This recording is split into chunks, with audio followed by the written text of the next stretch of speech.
Sumisos a la autoridad y a las autoridades. Es un tema importante, un tema que sale del libro de Romanos, capítulo 13.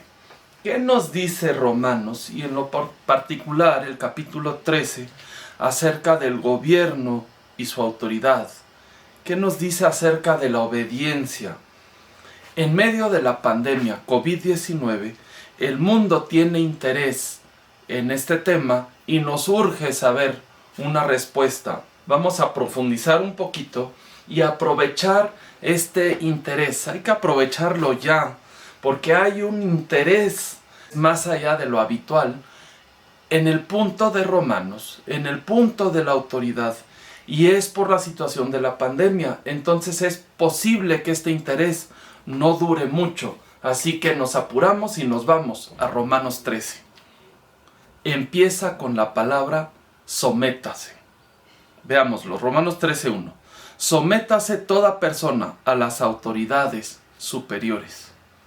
Con eso ya se desinteresaron muchos en la plática, porque el feminismo no quiere saber nada de la autoridad de un Dios capaz de decir: mujeres, sométanse a sus esposos. Y ya perdimos también a los anarquistas, cuyo objetivo es oponerse al gobierno, rebelarse ante él, oponerse hasta abolirlo. Con la palabra sométanse ya perdimos el interés de todos los líderes de la cultura pop, cuya virtud más apreciada es una apariencia impactante y una mirada rebelde. ¿Está a punto de convertirse el libro de Romanos en el foco de una nueva moda entre los jóvenes del planeta Tierra? Pues no, porque la epístola a los romanos no es nada nuevo, ni promueve ideologías nuevas ni apariencias. Así que, habiendo captado así el profundo desinterés de unos 6 billones de personas o más, pregunto: ¿quiénes podrían estar interesados en esta extensa carta escrita hace 1980 años, dirigida a un grupo de personas en la capital antigua del Imperio Romano? ¿Quiénes pueden interesarse?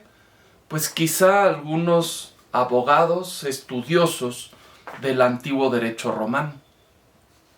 Sin duda también aquellos que ven la Biblia como la perfecta y la eterna revelación de Dios para nosotros. Entonces nos interesa lo que dice Romanos 13.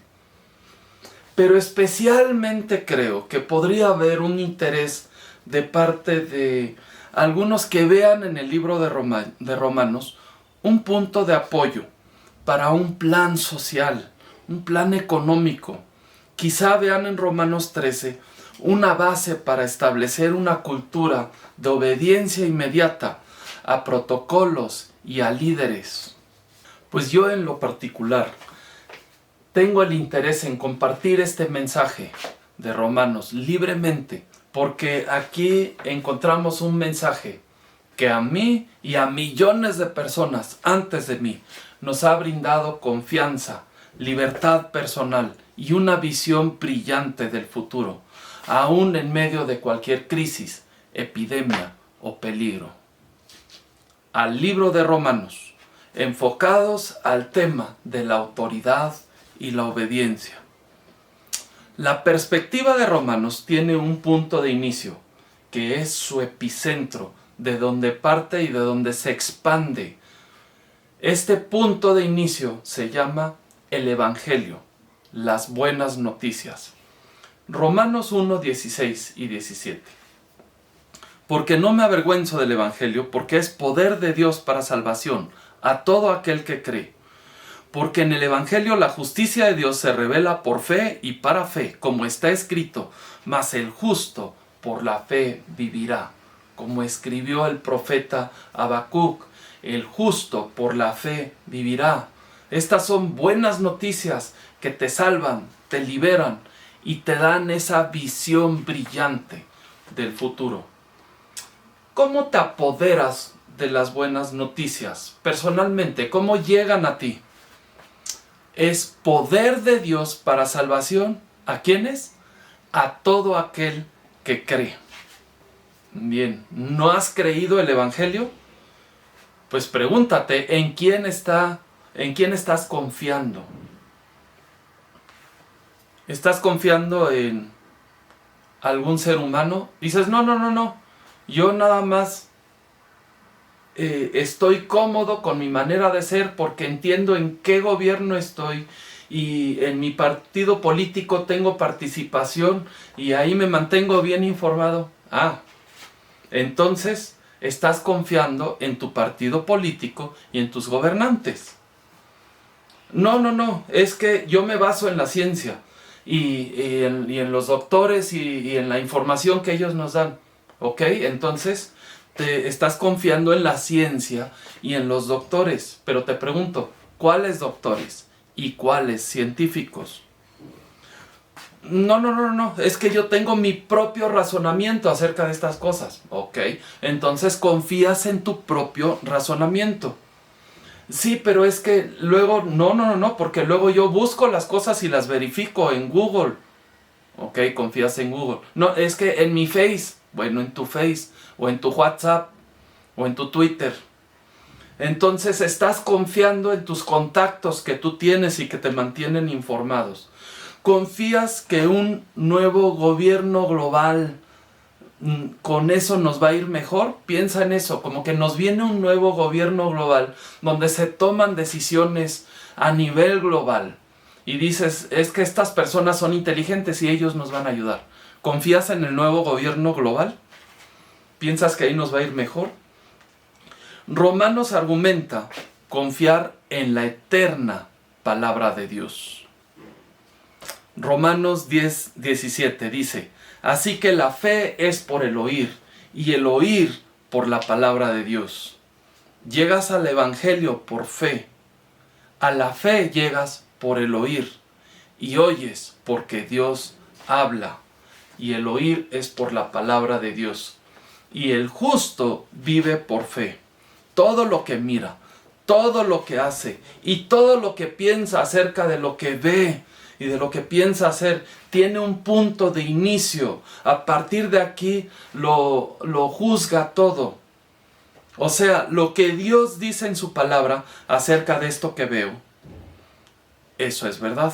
Lo que Dios dice de mí y de ti es verdad. Lo que dice del matrimonio y de la familia y de la autoridad y del gobierno humano y nuestra obediencia a Él, esa es la verdad. Y cuando Jesús dice que pronto vendrá a juzgar al mundo, a quitar la corrupción y poner su propio gobierno, eso es verdad. Y cambia tu perspectiva porque nos estamos preparando para eso.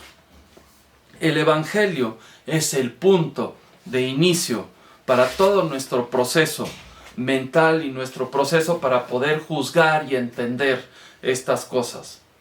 Pero ¿qué excusa daría la gente por su incredulidad? ¿Qué excusas hemos escuchado por no creer el Evangelio, no creer en Cristo, no creer la verdad y no aceptar el Evangelio? El libro de Romanos dice que nadie tiene excusa para su incredulidad porque la verdad es evidente. Romanos 1:20.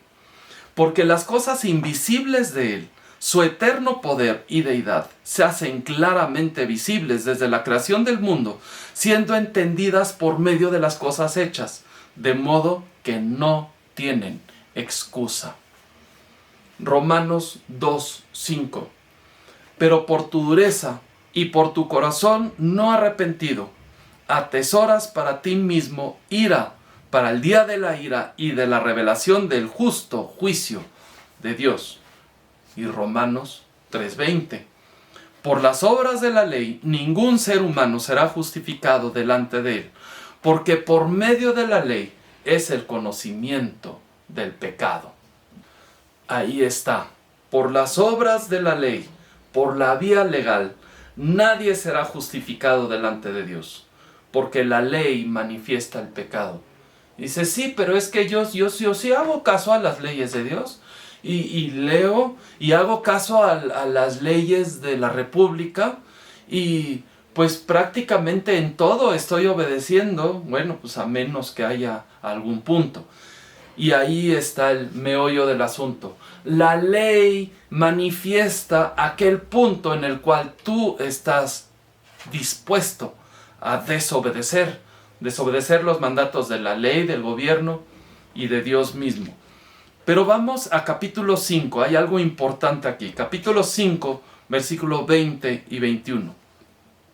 Pero la ley se introdujo para que el pecado abundase, mas cuando el pecado abundó, sobreabundó la gracia, para que así como el pecado reinó para muerte, así también la gracia reine por la justicia para vida eterna mediante Jesucristo, Señor nuestro.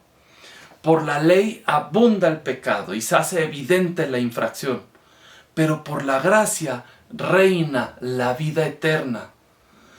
Nos libera de la ley, nos libera del resultado de nuestro pecado. Y aquí reside una de las polémicas más fuertes en contra de la doctrina cristiana. El cristiano se siente libre de la ley y asegurado de la vida eterna. Pues ¿en qué terminará esto? Pues en libertinaje, en desorden, en borracheras, en vicios, cosas que no convienen van a suceder si le dices esto a la gente.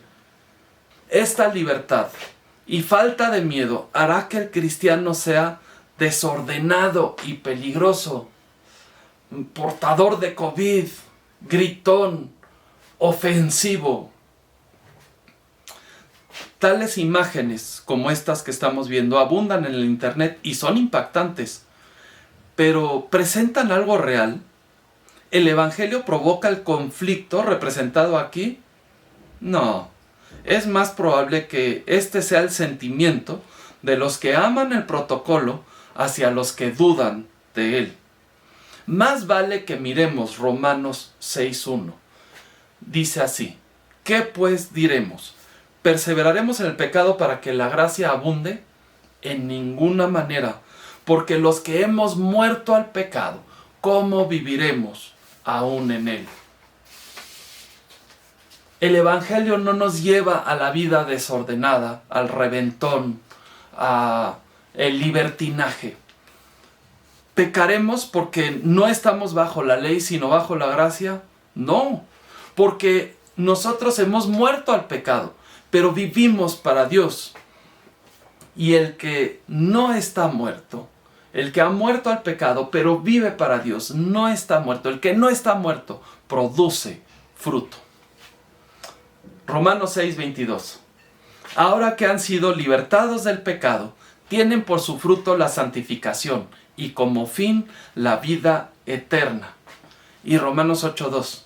La ley del Espíritu de vida de Cristo Jesús me ha librado de la ley del pecado y de la muerte. Observemos la importancia que tiene que entendamos la ley. Se está repitiendo aquí mucho la frase la ley. Así como la ley de la gravedad, hay leyes que actúan sobre nosotros en el sentido espiritual.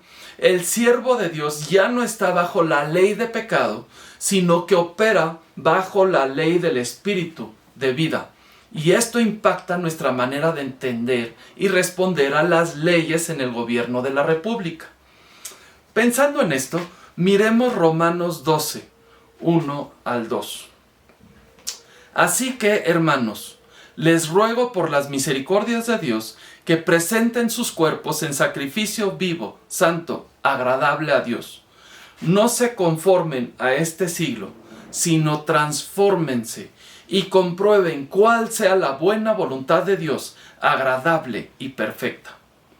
La voluntad de Dios, agradable y perfecta, es el futuro brillante del que hablábamos. Hacia eso vamos. Pero estamos en un forcejeo. El mundo quiere formarte de una manera y Dios quiere formarte de otra. ¿A quién presentarás tu vida como sacrificio, como ofrenda? ¿A quién te vas a presentar? ¿En cuál molde te meterás y vivirás?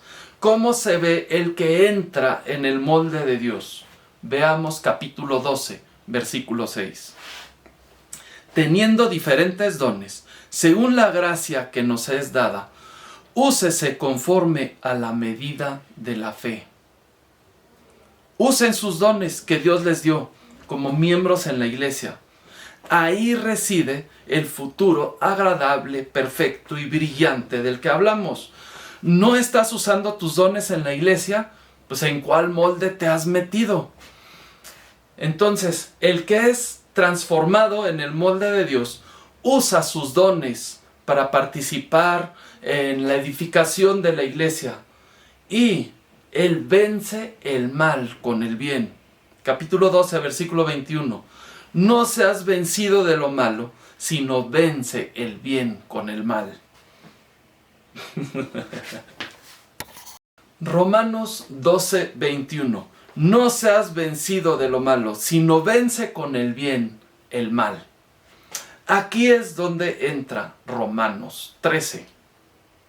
La maldad impregna nuestro mundo. La maldad impregna, está entretejida en nuestros gobiernos y en nuestros sistemas de comunicación. ¿Qué nos está diciendo? No caigas en el molde, en la trampa del mundo. Salte del molde y de la trampa del mundo. Rompe el molde. ¿Cómo se rompe el molde de la maldad? Se rompe con el bien, porque el bien vence al mal. ¿Pero cómo? ¿Qué es lo que debo de hacer? Sometiéndote a la autoridad y amando al prójimo. Dios estableció toda autoridad. Romanos 13, 1.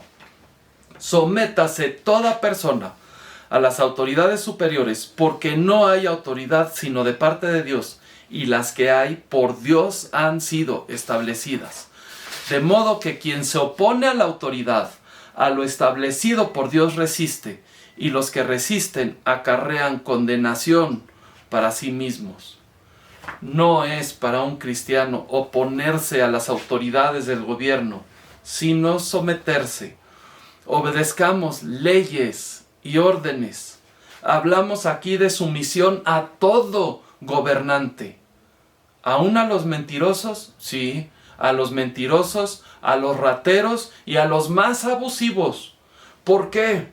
Porque su autoridad es dada por Dios. Su autoridad no es de ellos mismos. Dios les ha dado la autoridad que tienen. Dios ha establecido obligaciones profundas. Veamos el versículo 3. Porque los magistrados no están para infundir temor al que hace el bien, sino al malo. ¿Quieres, pues, no temer a la autoridad?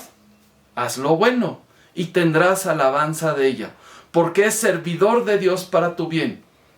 Pero si haces lo malo, teme, porque no en vano lleva la espada, pues es servidor de Dios, vengador, para castigar al que hace lo malo. ¿Quiénes tienen la obligación de castigar a los malos en nuestra sociedad, en nuestro mundo? ¿Quiénes tienen la obligación de reconocer a los que hacen el bien? Son los gobernantes y los magistrados. Dices, oye, pero ¿qué si el gobernador no entiende sus obligaciones? A lo mejor aquí el que escribe Romanos no sabe de eso. Pablo lo sabía bien. Él mismo había tenido cierta autoridad, le habían dado poderes como fariseo y abusó de su autoridad hasta que el Señor mismo se le presentó, brillando más fuerte que el sol, tirándolo al suelo. ¿Por qué? Porque Saulo de Tarso había perseguido a la iglesia de Dios. Él abusaba de la autoridad que él tenía y trataba de prohibir las reuniones y prohibir la predicación. Pero el Señor se le apareció y lo tira allá al suelo y le dice, dura cosa te es dar patadas contra el aguijón. ¿Cómo les va a ir a los gobernantes abusivos? Duro, porque es duro dar cosas, dar patadas contra los picos que ha puesto ahí Dios a todo tu alrededor, por si tú te sales, por si te sales del huacal y intentas hacer otra cosa, te va a ir duro. ¿Cómo le fue a Nabucodonosor cuando él se salió, cuando se hizo soberbio y quiso tomar crédito por lo que Dios había hecho y había permitido y le había bendecido? ¿Cómo le fue a Nabucodonosor? Duro, locamente duro. ¿Cuál es nuestra responsabilidad entonces? Versículo 3, hacer lo bueno. Remárcalo, tu responsabilidad es hacer lo bueno. Es por eso que al principio de la pandemia nosotros tuvimos la libertad de visitar a los enfermos y administrar remedios y recomendaciones que el gobierno no aprobó, no había aprobado y de hecho hasta ahorita no han aprobado la mayoría de las cosas que nosotros hicimos. ¿Por qué? ¿Por qué lo hicimos? Porque Dios nos mandó a hacer el bien y el gobierno tiene el trabajo de premiarnos si hacemos el bien y de castigar a los que no lo hacen. Pero ¿qué hace si el gobierno nos prohíbe hacer el bien? ¿Qué tal si no les importa lo que aquí está escrito? ¿Qué les va a importar lo que está en Romanos? Y nos castigan a nosotros por reunirnos o visitar a los enfermos. Versículo 5. Por lo cual es necesario estarles sujetos, no solamente por razón del castigo, sino también por causa de la conciencia. Es que Dios está involucrado en esto. Hay que estar sujetos a la autoridad por causa de la conciencia, porque Dios está mirando. Mira que tu sujeción sea haciendo lo bueno y no lo malo, porque Dios está involucrado. Y no se conformen a este siglo, y así vencemos la maldad con el bien. Estamos hablando de sujeción, no de obediencia total a todo lo que diga cualquier hombre. Los hijos de Dios siempre han sido sujetos a la autoridad, pero nunca obedientes a la maldad de sus decretos. Siempre dispuestos a contrariar a un gobernante. Piensa en todos los héroes de la fe que así hicieron, siendo conocidos por sus vidas ordenadas y exitosas, y que hicieron el bien, aun cuando los gobernantes los presionaban con mandamientos y edictos injustos. Éxodo 1 es el ejemplo de las parteras de Egipto. ¿Qué hicieron ellas? Ignoraron el mandamiento del faraón. Josué 2, Rahab, la prostituta. ¿Ella qué hizo para estar mencionada en la Biblia? Escondió a los espías de Israel y desinformó a las autoridades para mandarlos a buscar a otro lado, a fin de proteger a los siervos de Dios. Daniel 1. El profeta Daniel y sus 3 amigos rehúsan comer la comida que había ordenado el rey y buscan una solución diferente. Daniel 3. Sadrach, Mesach y Abednego, se les dice, inclínense ahora ante una estatua, ante un ídolo. Y rehusaron hacerlo. El rey los llamó a su presencia y en su cara del rey le dijeron, no nos inclinaremos ante tu estatua, aunque nos eches al horno de fuego. Daniel 6, la oración y el edicto acerca de la oración. Se le prohibió a Daniel poder dirigir sus oraciones a Dios por un mes nada más. Una contingencia de un mes. Vamos a nada más ir y hacer peticiones al rey. Pues ¿cuántos no han aguantado un mes sin orar? Pero Daniel no estuvo dispuesto. Regresó a su casa como siempre y se lució. Abrió las ventanas y se postró delante del Dios verdadero. Esther 3, Mardoqueo no se inclina ante Amán. Esther 5, Esther entró sin permiso a la presencia del rey para denunciar a un gobernador corrupto y malvado. Primero de Reyes 18, Abdías esconde a 100 profetas, frustrando el trabajo de la reina Jezabel y sus intentos de ella contra los profetas. Mateo 2, los magos que desobedecieron el mandamiento del rey Herodes. Él les dijo, regresen por aquí. y no volvieron. Dios les manifestó y se fueron por otro lado. Marcos 2, los discípulos arrancan espigas en día sábado. Los gobernantes de Israel lo habían prohibido, pero Jesús les permitió. Mateo 15, los discípulos no se lavan las manos, pero los gobernantes lo habían exigido. Nuevamente, el Señor Jesús no les exige que se laven las manos. Hechos 4 y 5. Pedro y Juan no dejan de predicar de Jesús, aunque se les había prohibido predicar usando ese nombre. Pueden predicar, pero no usen el nombre de Jesús, encuentren otra manera. Pues no, tenemos que hablar en el nombre de Jesús. Entonces, ¿qué? ¿Debemos ser rebeldes? Nos ponemos rebeldes y decimos, obedecemos a Dios y no a los hombres, y nos rebelamos contra toda autoridad. No, por eso nos sujetamos y pagamos impuestos, como dijo Jesús. Dad a César lo que es de César, pero no olvides lo más importante, dale a Dios lo que es de Dios. Por eso se establece y se limita la sujeción de los siervos de Dios a sus gobiernos humanos. Veamos Romanos 13, versículo 6. Pues por esto pagan también los tributos, porque son siervos de Dios, que atienden continuamente a esto mismo. Paguen a todos lo que deben, al que tributo, tributo, al que impuesto, impuesto, al que respeto, respeto, y al que honra, honra. Oye, ¿normalmente Pablo obedecía todo lo que dijeran las autoridades? Pues mira todos sus encarcelamientos. Entonces, ¿cómo sabemos qué disposiciones legales cumplir y cuáles no? Versículo 8. No deban a nadie nada, sino el amarse unos a otros, porque el que ama al prójimo ha cumplido la ley. Porque no adulterarás, no matarás, no hurtarás, no dirás falso testimonio, no codiciarás, y cualquier otro mandamiento, cualquier otra disposición legal, en esta palabra se resume: amarás a tu prójimo como a ti mismo. El amor no hace mal al prójimo, así que el cumplimiento de la ley es el amor. Muchos feligreses no han entendido esto, y aún algunos pastores se rehúsan a enseñarlo. El cumplimiento de la ley es el amor. El que cumple con detalles muchas leyes, pero no ama a su prójimo, ¿él ha cumplido la ley? No.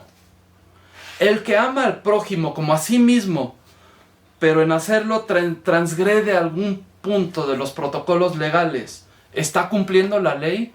Sí, eso es lo que dice la palabra de Dios, porque esta es nuestra perspectiva. Todo lo pasamos a través de la palabra de Dios y miramos el mundo como lo dice Dios. Dios ha dado un filtro para saber cuáles leyes tienen validez y cuáles no. ¿Tiene el gobierno autoridad para prohibir aquello que Dios ordena? Pues no, en lo absoluto.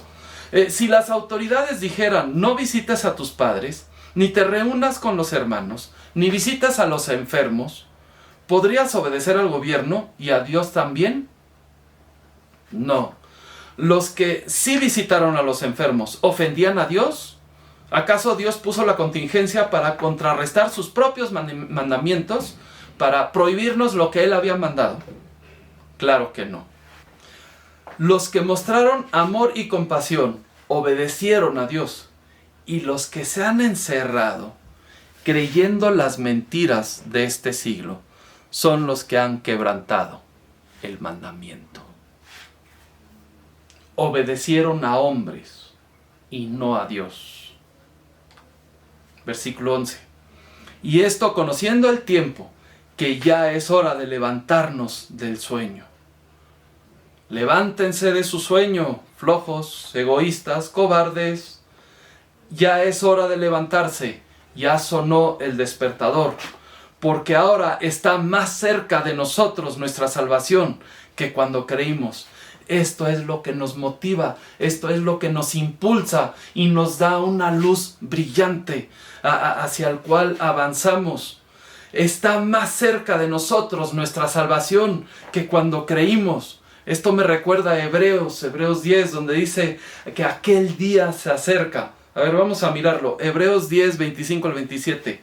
No dejando de congregarnos como algunos tienen por costumbre, sino exhortándonos, y tanto más cuanto ven que aquel día se acerca. Porque queda una horrenda expectación de juicio y de hervor de fuego que ha de devorar a los adversarios. ¿Qué debemos de hacer si el mundo nos dice que obedecer a Dios causará enfermedad, causará crisis, condenación, acusación? ¿Qué debemos de hacer? Obedecer a Dios. Romanos 13:12. La noche está avanzada y se acerca el día. Desechemos pues las obras de las tinieblas y vistámonos las armas de la luz. Andemos como de día honestamente, no en glotonerías y borracheras, no en lujurias y lascivias, no en contiendas y envidia. O sea, no en la contingencia como el mundo visualiza, lleno de glotonerías, borracheras, lujurias, lascivias, todo enfocado hacia tu propia persona. No hagas eso, versículo 14, sino vístanse del Señor Jesucristo y no provean para los deseos de la carne. Oye, pastor, busqué en Google y dice que el libro de los Romanos sí exige obediencia al gobierno y no solo sumisión. Dos respuestas. 1. Busca en la Biblia, no en Google. 2. Romanos 1:5 habla de la obediencia a la fe. Romanos 10 también habla de la obediencia. Habla de la obediencia al Evangelio. Romanos 16:26 dice: el mandamiento del Dios eterno se ha dado a conocer a todas las gentes para que obedezcan a la fe. No dice obedecer al gobierno. No busques más excusas para seguirte conformando a este siglo. Es tiempo que toda la gente obedezca a la fe. Conclusión. El Evangelio nos da una visión más clara acerca de las leyes y del gobierno de la República. ¿Quieres servir a Dios? Usa tus dones para servir en la iglesia. No te dejes moldear por el mundo. Vence el mal con el bien. Sométete a la autoridad y ama a tu prójimo. Haz lo bueno, aunque los gobernantes corruptos te amenacen. Recuerda a las parteras allá en Egipto, hace 3,400 años. Éxodo 1:17. Pero las parteras temieron a Dios y no hicieron como les mandó el rey de Egipto, sino que preservaron la vida de los niños. Cuando el gobierno hace leyes que hacen daño al prójimo, los hijos de Dios, ¿qué hacen? Siguen obedeciendo la autoridad de Dios y hacen el bien. Hazlo y hazlo con confianza, porque la autoridad es de Dios y la victoria está en Cristo. ¿Deseas la victoria? Necesitas estar en Cristo. Que Dios les bendiga, hermanos. Amén.